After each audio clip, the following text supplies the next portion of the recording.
대한민국은 스스로 거대한 존재로 변모하는 길을 선택했습니다. 그들은 심지어 미국조차 실현을 포기했던 초월적인 병기 체계를 확보하는 데 성공했습니다. 여러분은 혹시 최근 스위스 제네바에서 개최된 한국 관련 안보 포럼에서 전 세계 최고 군사 전문가들의 입을 다물지 못하게 만든 충격적인 발표가 있었다는 사실을 알고 계십니까? 그 발표의 중심에는 북대서양 조약기구 나토와의 최고 전략가로 명성이 자자한 닥터 알렉스 김 박사가 있었습니다. 그리고 그의 입에서 터져나온 한마디 한마디는 그 자리에 모인 모든 청중을 경악과 전율의 도가니로 몰아넣었습니다. 도대체 그날 제네바에서는 무슨 사건이 발생했던 것일까요? 세계 최정상급 전략가의 시선에 비친 대한민국의 감춰진 역량, 그 경이롭고도 감동적인 이야기가 지금 바로 시작됩니다.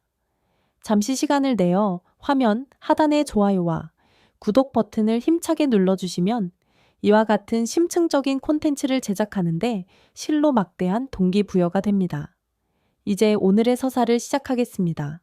안녕하십니까? 제 이름은 알렉스 김입니다. 지난 수십 년 동안 저의 삶은 늘 총탄과 포연이 난무하는 전장의 그림자와 괴를 함께했습니다. 때로는 냉혹한 국제정치의 무대 뒤편에서, 때로는 긴박하게 전개되는 전략회의실의 탁자 위에서 저는 인간이 창출할 수 있는 가장 치명적인 파괴 도구들과 치열하게 대면하며 살아왔습니다. 스스로를 늘 객관적인 데이터만을 숭배하며 감상적인 민족주의나 허황된 영웅담 따위는 경멸하는 냉철한 현실주의자라고 굳게 믿어 의심치 않았습니다. 강대국의 논리와 힘의 균형만이 세계를 움직이는 유일한 진리라고 여겼습니다. 적어도 얼마지 전까지만 해도 저의 신념 체계는 그러했습니다.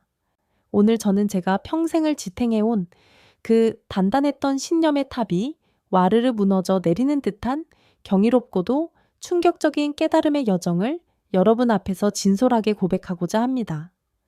이것은 단순한 군사전략 보고서가 아닙니다. 이것은 절망의 잿더미 속에서 불사조처럼 비상하여 스스로의 운명을 움켜쥔 한 위대한 민족의 장엄한 서사시이며 인간의 불굴의 의지가 빚어낸 기적에 대한 손길입니다. 그리고 그 위대한 역사의 중심에는 바로 여러분의 조국, 대한민국이 당당하게 서 있습니다. 모든 것은 불과 몇 달 전으로 거슬러 올라갑니다. 스위스 제네바의 UN 유럽 본부. 그곳에서 개최된 비공개 나토 국방전략회의는 실타래처럼 팽팽한 긴장감 속에서 시작되었습니다. 세계 각국의 군사 전문가들이 모여 격렬한 토론을 벌이던 중 정보 분석팀의 젊은 요원 하나가 다소 믿기 힘든 내용을 담은 보고서를 조심스럽게 테이블 위에 제출했습니다. 그 보고서의 제명은 동북아시아 신흥 위험 요소 분석, 대한민국의 독자적 군비 증강 실태였습니다. 보고서의 내용은 더욱 충격적이었습니다. 대한민국이라는 국가가 국제사회의 따가운 시선과 노골적인 비난을 정면으로 돌파하며 집속탄이라는 일명 악마의 무기로 불리는 비인도적 살상 무기를 자체적으로 대량 생산하고 있다는 사실이었습니다. 뿐만 아니라 핵무기 개발이 원천적으로 봉쇄된 국가임에도 불구하고 상상을 초월하는 파괴력을 목표로 하는 신형 탄도미사일 개발에 국가적 역량을 총동원하고 있다는 추바오가 함께 포함되어 있었습니다. 저의 첫 반응은 솔직히 말씀드려 냉소에 가까웠습니다. 저는 길고 지루한 회의에 지쳤다는 듯이 의자에 깊숙이 몸을 기댄 채 나지막하게 중얼거렸습니다. 또 시작이군. 북한이라는 고질적인 골칫거리를 방패 삼아 어떻게든 내부의 불만을 잠재우고 이따금씩 국제사회의 관심을 구걸하려는 판에 박힌 레퍼토리 아닌가. 저런다고 해서 무엇이 달라지겠나? 제 옆자리에 앉아있던 일본 방위정책연구소의 이시하라 소장은 제 말을 놓칠세라 기다렸다는 듯이 끼어들었습니다. 그의 목소리에는 특유의 오만함과 더불어 한국에 대한 뿌리 깊은 경멸감이 짙게 배어 있었습니다. 김 박사님의 예리한 통찰에 전적으로 동감하는 바입니다. 한국의 저런 시대착오적이고 과시적인 군사적 모험주의야말로 동북아시아의 평화와 안정을 해치는 주범입니다. 그들은 자신들의 분수를 정확히 인지해야 할 것입니다. 이시하라 소장의 발언에 몇몇 참석자들이 동조의 의미로 고개를 끄덕이는 것을 보았지만 저는 더 이상 그 주제에 관심을 두지 않았습니다. 그때까지만 해도 제 머릿속의 대한민국은 그저 미국의 거대한 안보 우산 아래에서 간신히 안보를 유지하며 때때로 분수에 맞지 않는 과시욕을 부리는 극동의 작은 나라, 그 이상도 이하도 아니었던 것입니다. 제가 얼마나 지독한 편견과 오만에 사로잡혀 있었는지 그때는 정말 꿈에도 상상하지 못했습니다. 운명의 수레바퀴가 움직이기 시작한 것은 그로부터 며칠 뒤 워싱턴 DC에서 날아온 한 통의 이메일 때문이었습니다. 발신자는 저의 오랜 친구이자 현재 저명한 민간 군사연구기관에서 동아시아 안보 문제를 담당하고 있는 닥터 데이비드 박이었습니다. 한국계 미국인인 그는 특유의 성실함과 날카로운 분석력으로 정평이 나 있었고 종종 저에게 흥미로운 군사 관련 자료나 분석 보고서를 보내주곤 했습니다. 그날 그가 보낸 이메일의 제목은 유난히 제 눈길을 사로잡았습니다. 대한민국 자주국방의 현주소, 천무다연장 로켓 시스템과 그 이면에 숨겨진 진실. 저는 무심코 첨부 파일을 열었습니다. 화면 가득 복잡한 기술 도표와 빼곡한 제원들이 나타났고 그 중에서도 유독 한 단어가 저의 망막을 강하게 파고들었습니다. 바로 집속탄이었습니다. 저는 저도 모르게 미간을 깊게 찌푸렸습니다. 또 그 집속탄 이야기인가? 이미 전 세계 153개국이 그 끔찍한 비인도성 때문에 사용은 물론 생산과 비축까지 전면적으로 금지하기로 합의한 악마의 무기. 축구장 수십 개 면적에 자탄을 비처럼 쏟아부어 군인과 민간인을 가리지 않고 무차별적으로 살상하는 그야말로 현대전의 저주와도 같은 무기. 그런 흉물을 한국이 그것도 대량으로 생산하고 있다는 사실은 이미 알고 있었지만 닥터 데이비드 박과 같은 합리적인 인물이 왜 이 문제를 다시 거론하는 것인지 의아했습니다. 저는 그에게 짧고 건조한 답신을 보냈습니다. 데이비드, 솔직히 이해할 수가 없네. 한국이 도대체 왜 이런 시대착오적이고 야만적인 무기에 그토록 집착하는 것인가? 국제사회의 고립과 비난을 자초하는 어리석은 행동이라는 것을 정녕 모른단 말인가?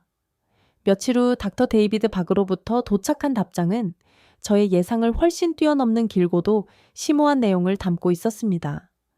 그는 저의 직설적인 질문에 직접적으로 답하는 대신 전혀 예상치 못한 방향으로 이야기를 전개해 나갔습니다. 그것은 놀랍게도 지금으로부터 자그마치 600여 년 전 조선이라는 봉건 왕조 시대로 거슬러 올라가는 이야기였습니다.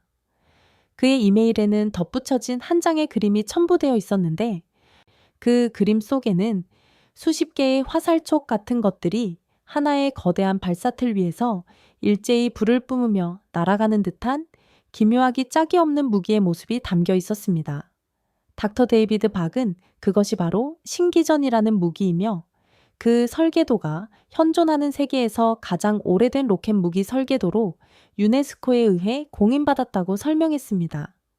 그리고 현대 대한민국의 최첨단 다연장 로켓 시스템인 천무는 바로 이후 이렇게 몇백 년 전 조상의 지혜와 자주, 국방의 염원이 담긴 신기전의 기술적, 정신적 맥을 잇고 있다는 것이었습니다. 저는 순간 깊은 혼란에 빠졌습니다. 최첨단 무기 시스템에 대한 냉철한 분석 보고서에서 난데없이 600년 전의 고대 병기가 왜 등장하는 것인가? 이것은 감상적인 민족주의에 기댄 억지 주장인가? 아니면 내가 알지 못하는 어떤 심오한 연결, 고리가 있는 것인가? 하지만 닥터 데이비드 박의 어조는 지극히 진지하고 단호했습니다. 그는 한국이 천무다연장 로켓에 그토록 국제적인 비난을 받는 집속탄을 탑재하기로 결정한 것이 단순한 군사적 효용성을 넘어서는 그들의 피맺힌 역사와 지정학적 숙명이 응축된 필연적인 선택이었다고 역설했습니다. 그의 설명에 따르면 한반도는 수천 년의 역사 동안 단 한순간도 주변 강대국들의 침략과 위협으로부터 자유로웠던 적이 없었습니다.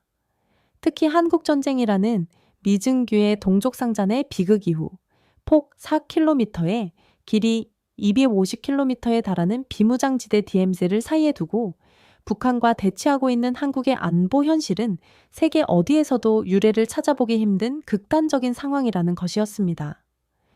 특히 수도인 서울은 1,000만 명이 넘는 인구가 밀집한 메가시티임에도 불구하고 휴전선으로부터 불과 수십 킬로미터 거리에 위치하여 북한이 보유한 수천 문에 달하는 장사정포의 직접적인 사정권 안에 놓여 있다는 사실은 저에게도 충격적이었습니다.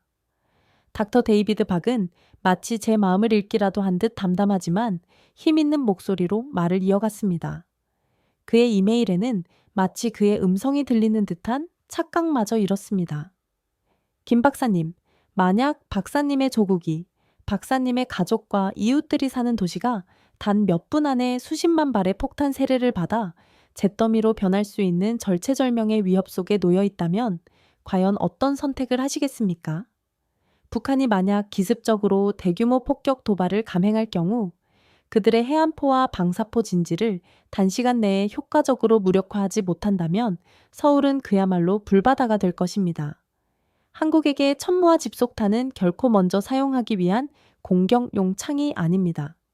그것은 고슴도치가 생존을 위해 온몸에 날카로운 가시를 세우는 것과 같은 처절하고도 필사적인 자기 방어의 수단입니다.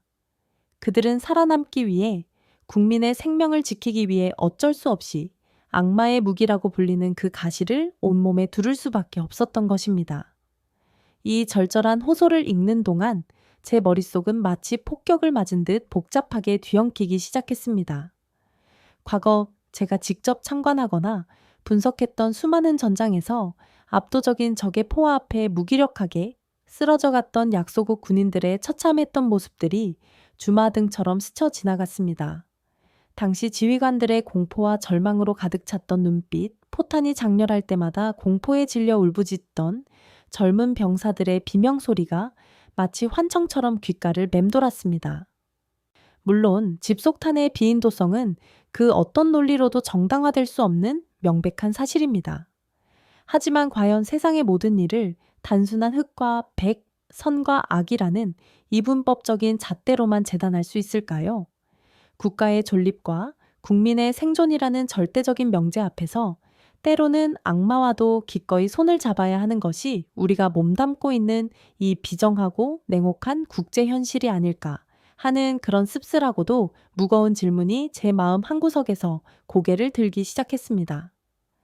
그 질문은 마치 무거운 쇳덩이처럼 제 가슴을 짓눌렀습니다.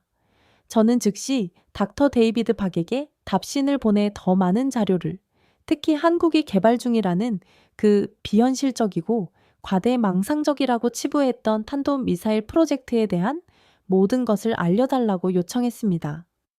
며칠 뒤 제 암호화된 메일함에는 현무 프로젝트, 대한민국 강철 심장의 비밀, 그리고 아무도 믿지 않았던 신의 지팡이라는 더욱더 도발적이고 수수께끼 같은 제목의 새로운 파일이 도착해 있었습니다. 파일의 암호는 더욱 의미심장했습니다. Lockheed Heart and Allies Gate, 로키론 하트, 알리엔게토.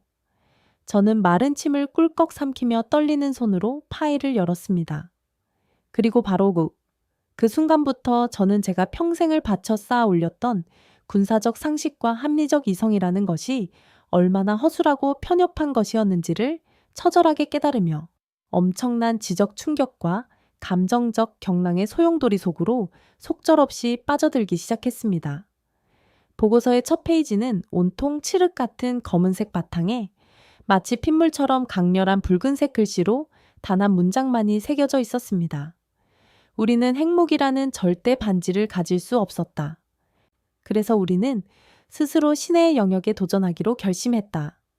저는 이 숨 막힐 듯 오만하고도 비장미 넘치는 문장에서 한동안 눈을 뗄 수가 없었습니다.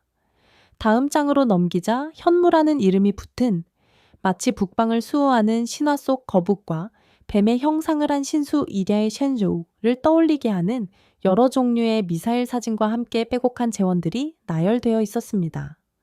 현무 2A, 현무 2B, 현무 2C, 그리고 이미 실전 배치되어 그 위력을 과시하고 있다는 순항미사일 현무 3 시리즈까지.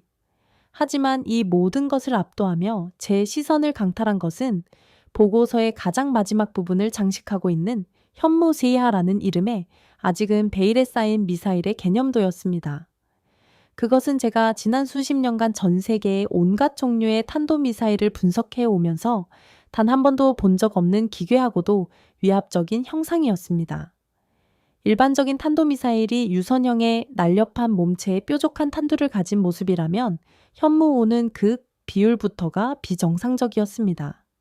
마치 고대 그리스의 공성용 망치, 팔라리카를 연상시키는 극단적으로 거대하고 뭉툭한 탄두부, 그리고 그 거대한 머리를 간신히 떠받치고 있는 듯한 상대적으로 짧고 두꺼운 동체.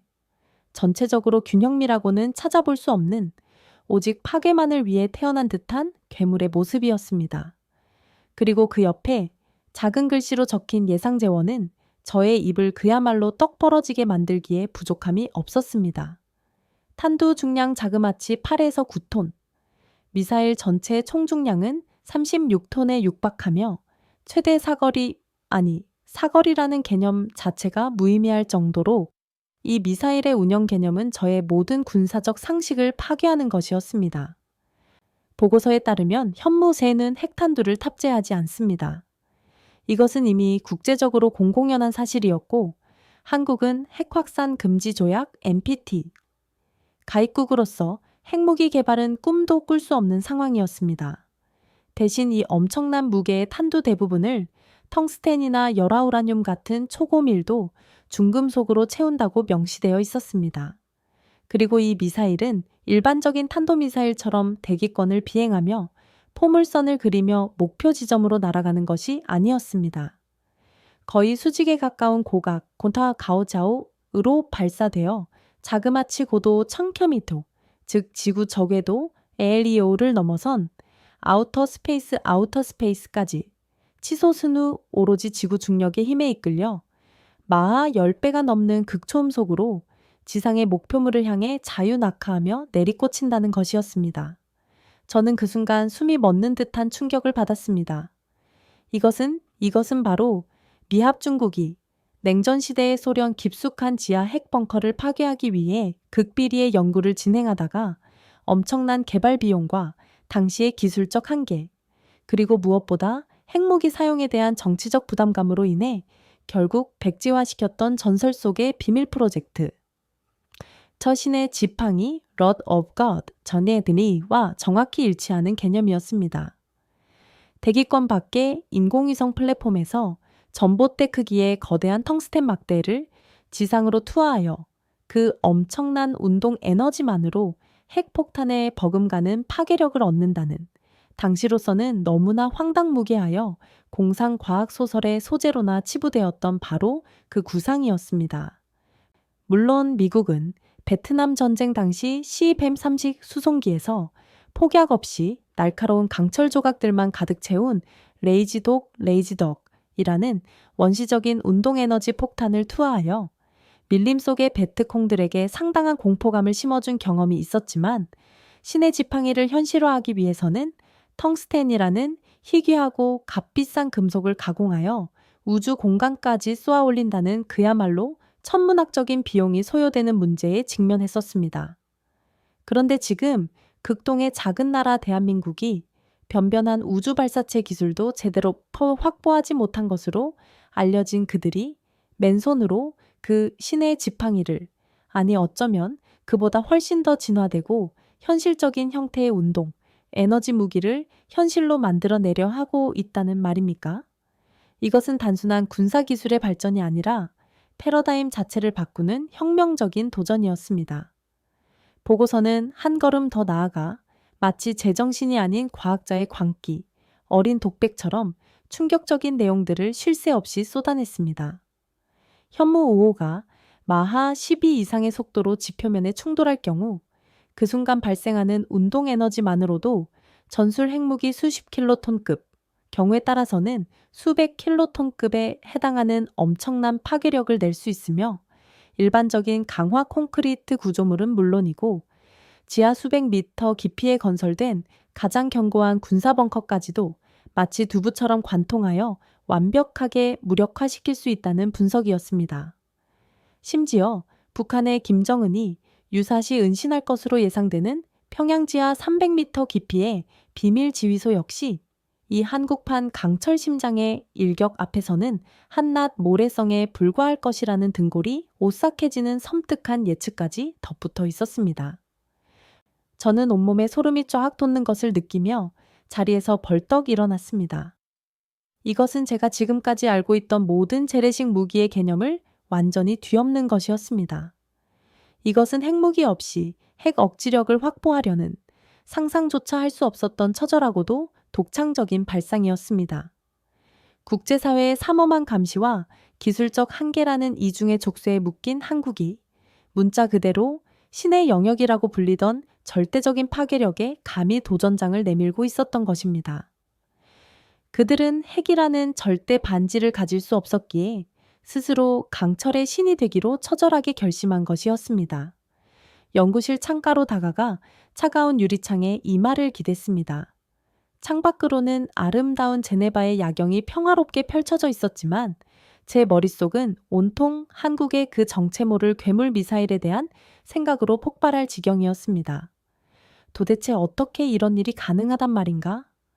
제가 아는 한 한국의 국방과학연구소는 미국의 로키드 마틴이나 보잉, 러시아의 알마즈 안테이 같은 거대 방산업체들에 비하면 그야말로 동네 구멍가게 수준의 예산과 인력으로 운영되고 있을 터인데 그들은 과연 어떤 기술력과 어떤 정신력으로 심지어 어떤 자금으로 이런 엄청난 프로젝트를 감행하고 있는 것일까? 여기에는 분명 제가 알지 못하는 상상을 초월하는 무언가가 숨겨져 있을 것이라는 강한 예감이 들었습니다. 닥터 데이비드 박이 보내온 경악스러운 보고서는 여기서 끝나지 않았습니다. 그는 한국이 이미 현무 계열의 고체 연료 단거리 탄도미사일과 액체 연료 기반의 중거리 탄도미사일, 그리고 현무 3 시리즈로 대표되는 장거리 순항 미사일을 통해 다양한 지상 발사 플랫폼을 완벽하게 구축했으며 최근에는 국산 잠수함인 도산 안창호함에서 잠수함 발사 탄도미사일 SLBM인 현무 3사의 수중시험 발사에 성공함으로써 사실상 핵탄두만 없을 뿐 육상, 해상, 공중 기반의 3대 핵투발 수단, 뉴클리어 트라이아든을 모두 확보한 전 세계 유일무이한 비핵 보유국이 되었다고 분석했습니다. 그것은 전 세계 군사 역사상 단 한 번도 없었던 그야말로 전무후무한 일이었습니다. 미국이나 러시아, 중국 같은 핵 강대국들이 수십 년에 걸쳐 천문학적인 예산을 쏟아부으며 간신히 구축한 전략적 타격 능력을 핵무기도 없는 나라가 오직 자국의 기술력과 불굴의 의지만으로 이 정도 수준까지 확보했다는 것은 그야말로 기적 중의 기적이라고 밖에 표현할 길이 없었습니다. 머리가 터질 듯 어지러웠습니다. 저는 다시 책상으로 비틀거리며 돌아와 얼마 전 이시하라 소장이 국제안보 컨퍼런스에서 쏟아냈던 독설들을 떠올렸습니다. 그는 당시 한국의 군사력 증강 노력을 찻잔 속의 태풍일 뿐이라며 한껏 비웃었습니다. 한국의 기술력은 아직도 기초적인 걸음마 단계에 머물러 있으며 그들이 밤낮으로 떠들어대는 소위 신무기라는 것들은 대부분 실체가 없거나 터무니없이 과장된 것들입니다. 일본 자위대가 자랑하는 최첨단 이지스 구축함 시스템과 곧 전력화될 F-35B 스텔스 전투기 편대의 막강한 전력 앞에서 한국의 그런 어설픈 몸부림은 아무런 전략적 의미도 갖지 못할 것입니다. 그의 오만방자하고도 도끼 어린 발언에 당시 청중석에 앉아있던 대부분의 서방 전문가들은 마치 그의 말이 진리라도 되는 듯 고개를 끄덕였고 솔직히 저 또한 내심 그의 분석에 상당 부분 동의했던 것이 부끄러운 사실이었습니다. 하지만 이제는 모든 것이 달라졌습니다. 닥터 데이비드 박이 목숨을 걸고 보내온 듯한 그 극비 보고서들은 결코 허풍이나 과장이 아니었습니다.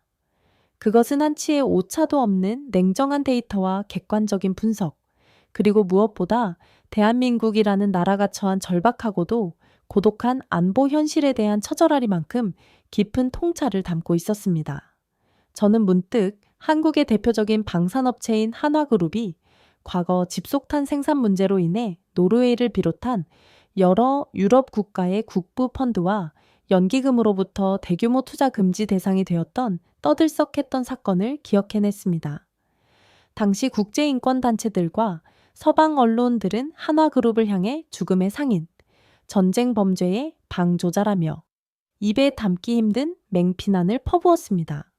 하지만 그 화려하고 자극적인 비난의 이면에는 자국의 생존과 국민의 안위를 위해 어쩔 수 없이 필요악을 끌어안아야만 했던 한 기업과 한국이라는 국가의 처절한 고뇌와 피눈물이 숨겨져 있었던 것입니다. 심지어 한화는 국제사회의 거센 압박 속에서도 그 확산탄 사업 부문을 그룹에서 분리하여 코리아 디펜스 인더스트리아라는 별도의 법인을 신설하는 방식으로 기술의 명맥을 꿋꿋하게 이어왔다고 하니 그들의 집요함과 결단력에는 혀를 내두를 지경이었습니다. 저는 그날 밤 뜬 눈으로 밤을 지새웠습니다. 마치 신들린 사람처럼 대한민국이라는 나라에 대해 그들의 파란만장했던 역사와 독특한 문화, 그리고 그들이 지금 이 순간에도 만들어내고 있는 경이롭고도 섬뜩한 무기들에 대해 미친 듯이 자료를 검색하고 분석하기 시작했습니다. 보면 볼수록, 알면 알수록 제 가슴 깊은 곳에서 이름 모를 뜨거운 무언가가 꿈틀거리며 용솟음치는 것을 느꼈습니다.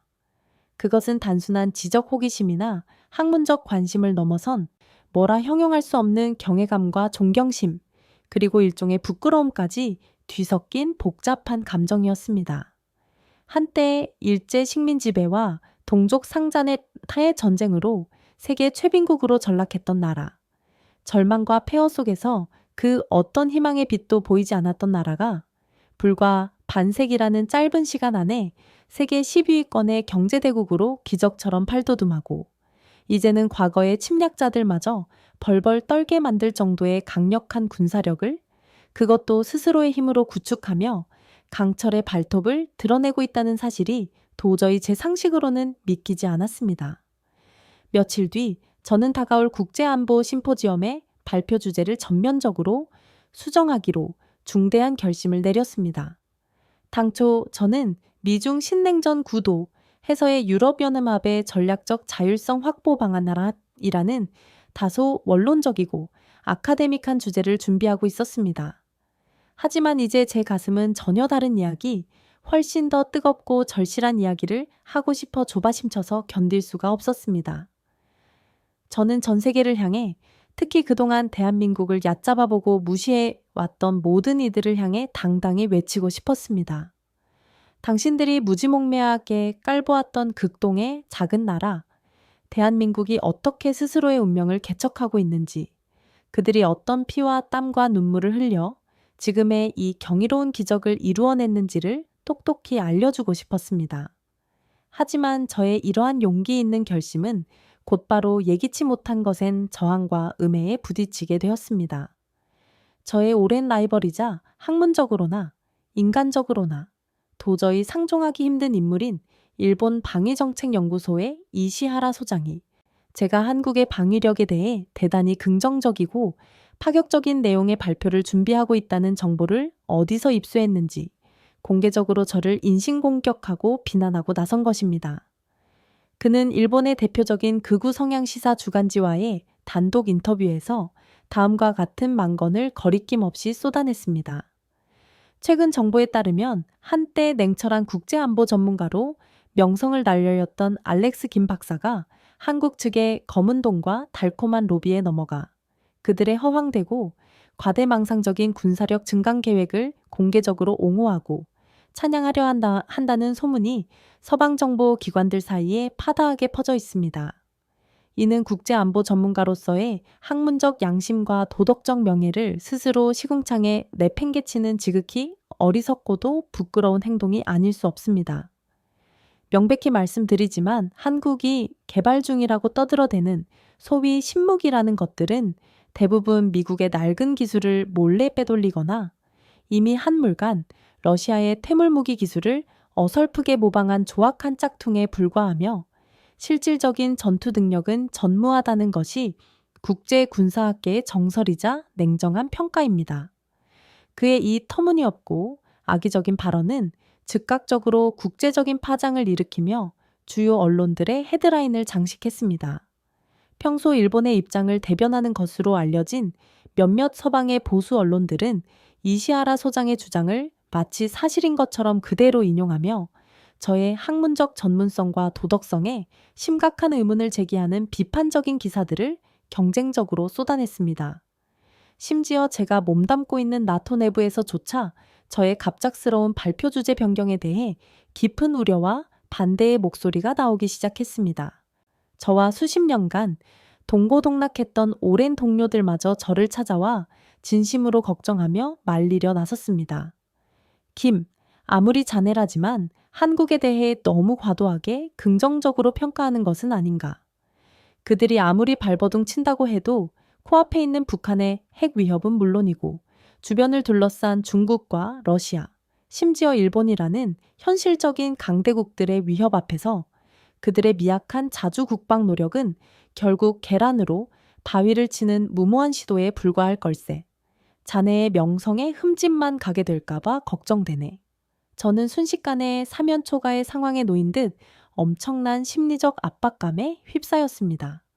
하지만 이상하게도 저를 향한 비난과 압박이 거세지면 거세질수록 제 아내 이름 모를 오기와 투지는 더욱더 강하게 불타올랐습니다.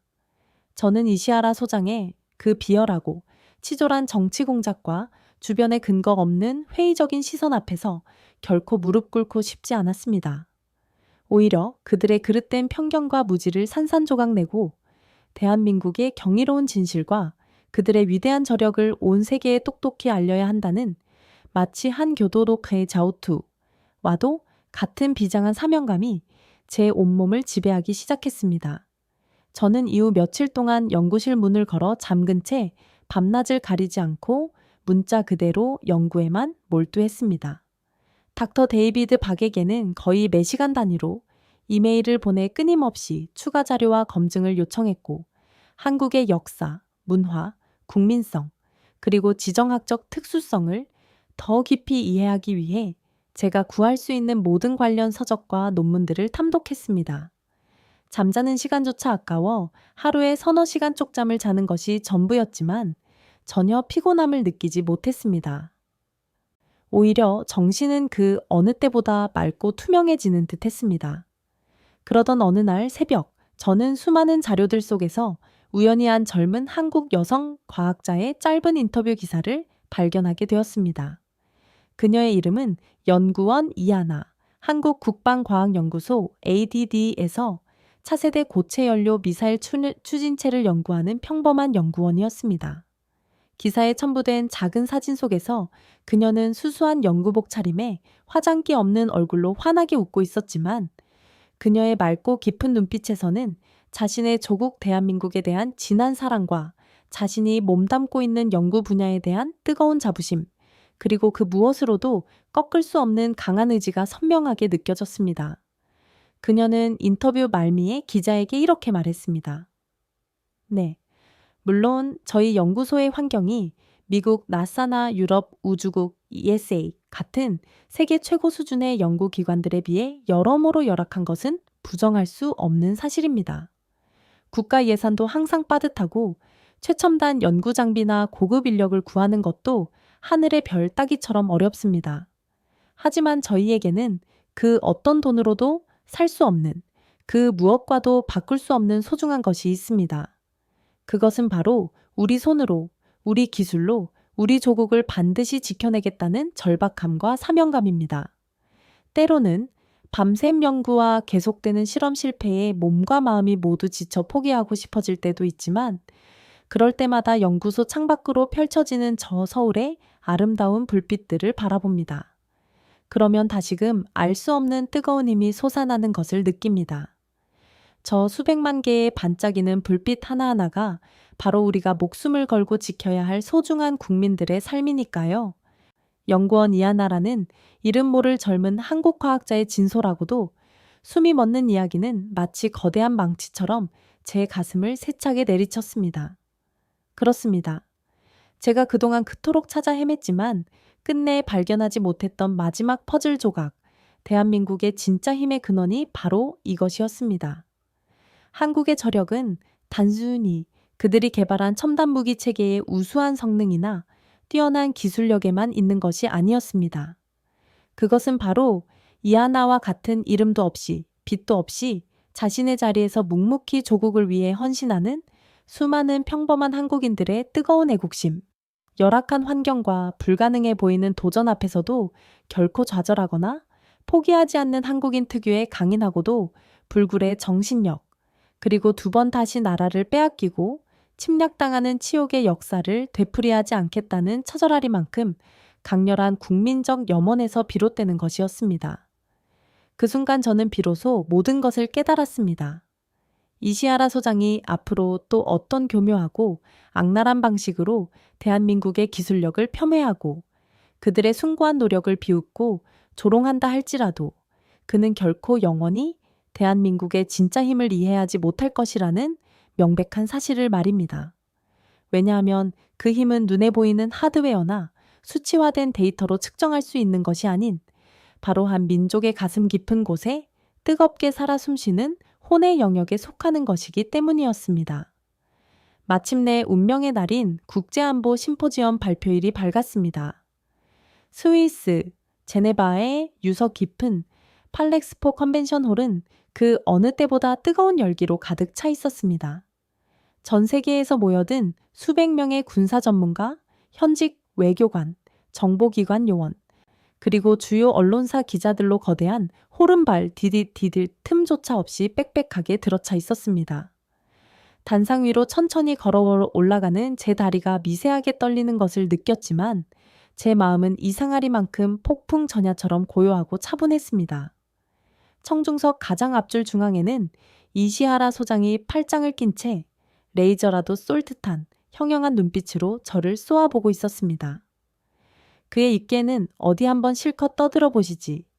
내가 당신의 모든 허점과 논리적 모순을 낱낱이 파헤쳐 국제적인 망신을 안겨주겠다. 라고 말하는 듯한 비릿하고도 자신만만한 냉소가 걸려 있었습니다.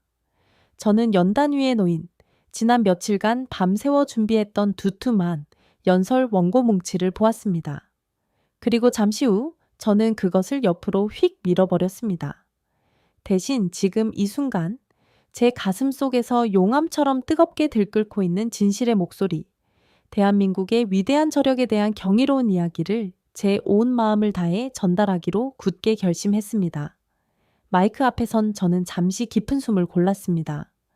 장내의 모든 소음이 일순간 사그라들고 수백 쌍의 시선이 오롯이 저에게로 집중되는 것이 피부로 느껴졌습니다.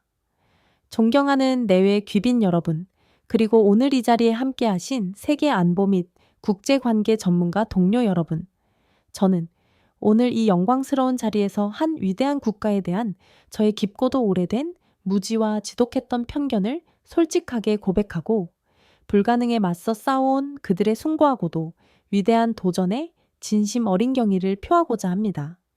제 예상치 못한 첫마디에 장내는 순간 가벼운 술렁임과 함께 의아함이 감돌기 시작했습니다. 이시하라 소장의 미간이 못마땅하다는 듯 꿈틀거리는 것이 시야에 들어왔습니다. 저는 그의 도발적인 시선을 정면으로 차분히 마주하며 더욱 또렷하고 힘있는 목소리로 말을 이어갔습니다. 그동안 우리들 대부분은 저 또한 예외는 아니었습니다만 동북아시아의 한 구석에 위치한 대한민국이라는 나라를 너무나 쉽게 단정하고 피상적으로 평가절하해왔습니다. 끊임없는 외세 침략과 지정학적 숙명이라는 굴레에 갇힌 약소국, 주변 강대국들의 눈치를 살피며 겨우 연명하는 나라 혹은 첨단 군사 기술과는 거리가 먼 그저 그런 개발도 상국 정도로 말입니다. 하지만 저는 오늘 이 자리에서 단언컨대 그것은 우리의 크나큰 착각이자 용서받을 수 없는 지적 오만이었다고 말씀드립니다. 저는 차분하면서도 단호한 어조로 대한민국의 파란만장했던 현대사를 간략하게 짚어나갔습니다.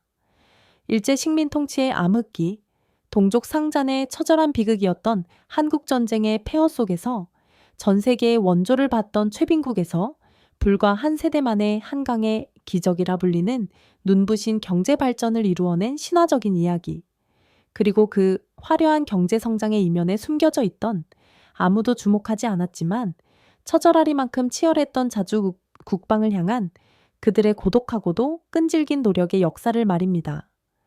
그리고 마침내 오늘 이 발표의 핵심 주제인 K방산의 경이롭고도 충격적인 실체에 대해 본격적으로 입을 열었습니다.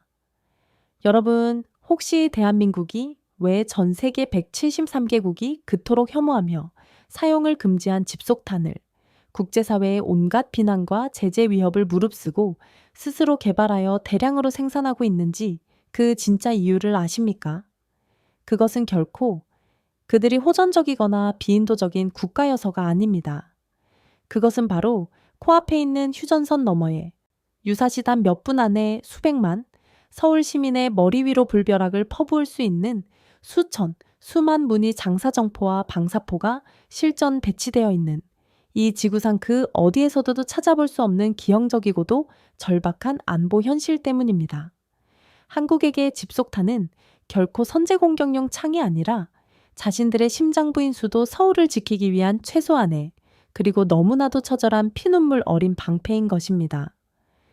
제 열변의 장내에는 무거운 침묵이 감돌았습니다. 몇몇 참석자들은 믿을 수 없다는 듯한 표정으로 혹은 안타깝다는 표정으로 서로의 얼굴을 말없이 쳐다보았습니다. 저는 목소리에 더욱 힘을 주어 강한 어조로 외쳤습니다. 하지만 여러분, 정말로 놀라운 이야기는 지금부터입니다. 대한민국은 아시다시피 핵무기를 개발할 수도 보유할 수도 없는 나라입니다. 핵확산 금지 조약과 한미동맹이라는 강력한 제약이 그들의 손발을 묶고 있기 때문입니다. 그러나 그들은 결코 절망하거나 포기하지 않았습니다. 그들은 그 어떤 나라도 상상하지 못했던 지극히 창의적이고도 대담한 방식으로 재래식 탄두의 파괴력을 극대화하여 사실상 핵무기에 버금가는 강력한 전략적 억지력을 스스로 확보하는 길을 선택했습니다. 그리고 그 위대한 도전의 결정체가 바로 제가 오늘 이 자리에서 처음으로 그 실체를 공개하는 현무라는 이름의 가공할 괴물 미사일 시리즈입니다. 저는 이미 준비해온 현무 콤보 5호 탄도미사일의 상세한 개념도와 엄청난 예상 파괴력을 시각적으로 보여주는 컴퓨터 시뮬레이션 영상을 홀 중앙의 대형 스크린에 가득 띄웠습니다. 암흑과도 같은 우주 공간에서 거대한 강철 탄두가 불덩이처럼 타오르며 마하 10이라는 상상조차 할 수 없는 속도로 지상의 견고한 지하 벙커를 그대로 관통하며 내부에서 엄청난 폭발을 일으켜 모든 것을 흔적도 없이 소멸시키는 장면이 슬로우 모션으로 펼쳐지자 장내에서는 여기저기서 경악과 탄식 그리고 믿을 수 없다는 탄성이 동시에 터져나왔습니다. 어떤 이들은 저도 모르게 자리에서 벌떡 일어나 스크린을 뚫어져라 쳐다보았고 어떤 이들은 옆 사람과 경악스러운 표정으로 수군거리기 시작했습니다. 네, 그렇습니다. 여러분이 지금 보고 계시는 이것은 냉전 시절 미합 중국조차 막대한 비용과 기술적 한계로 인해 결국 포기해야만 했던 전설 속의 무기, 신의 지팡이와 정확히 동일한 개념의 운동 에너지 무기입니다. 탄두 중량장 9톤, 총 중량 36톤, 마하 10 이상의 종말 속도. 이것은 더 이상 우리가 알고 있던 단순한 재래식 미사일의 범주를 완전히 벗어난 것입니다. 이것은 핵무기 없이 핵 억지력을 확보하려는 대한민국의 처절한 의지이자 인류의 상상력과 과학기술이 빚어낸 경이로운 창조물을 바로 대한민국이 스스로의 피와 땀과 눈물로 만들어낸 K신의 지팡이인 것입니다.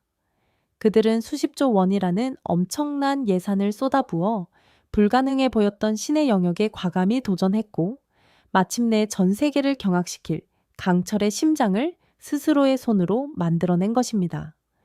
바로 그때 이시하라 소장이 마치 용수철처럼 자리에서 벌떡 일어나 얼굴이 시뻘개진 채로 고래고래 소리치기 시작했습니다. 거짓말? 전부 다 새빨간 거짓말이요. 저런 허황되고 유치한 컴퓨터 그래픽 따위로 전 세계 전문가들을 현혹시키려 하다니 가소롭기 짝이 없어, 김 박사. 당신은 지금 한국의 저주스러운 국가적 선전선동에 꼭두각시 노릇을 하고 있는 것이요. 저런 허무맹랑한 무기가 실제로 존재할 리가 없다는 것은 삼척동자도 다 아는 사실이요. 그의 목소리는 분노와 다급함으로 심하게 떨리고 있었습니다. 저는 이시하라 소장을 차갑고도 경멸 어린 눈빛으로 똑바로 바라보며 마이크를 통해 장내에 있는 모든 사람들에게 들리는 만큼 크고 단호한 목소리로 대답했습니다. 이시하라 소장, 당신은 그리고 당신과 같은 부류의 인간들은 아마 죽었다 깨어나도 영원히 이해하지 못할 것이요. 이 대한민국의 무기에는 단순한 강철과 폭약, 그리고 첨단 전자회로만 들어있는 것이 아니기 때문이요. 여기에는 지난 수천 년 동안 끊임없이 반복된 외세의 침략과 국권 피탈의 역사 속에서도 결코 꺼지지 않았던 한 위대한 민족의 끈질긴 생명력과 불굴의 자주독립 정신이 생생하게 살아 숨쉬고 있어. 두 번 다시 나라를 잃고 노예처럼 살지 않겠다는 처절한 민족적 염원이 피눈물처럼 뜨겁게 서려 있단 말이오. 당신처럼 과거 제국주의의 망령에 사로잡혀 힘의 논리만을 숭배하는 사람은 감히 그 숭고하고도 깊은 정신의 세계를 헤아릴 자격조차 없는 것이요. 제 사자후와도 같은 외침이 끝나자 그 넓고 넓은 컨벤션 홀은 잠시 동안 그야말로 숨 막히는 절대 정적이 감돌았습니다. 마치 시간이 멈춘 듯 했습니다.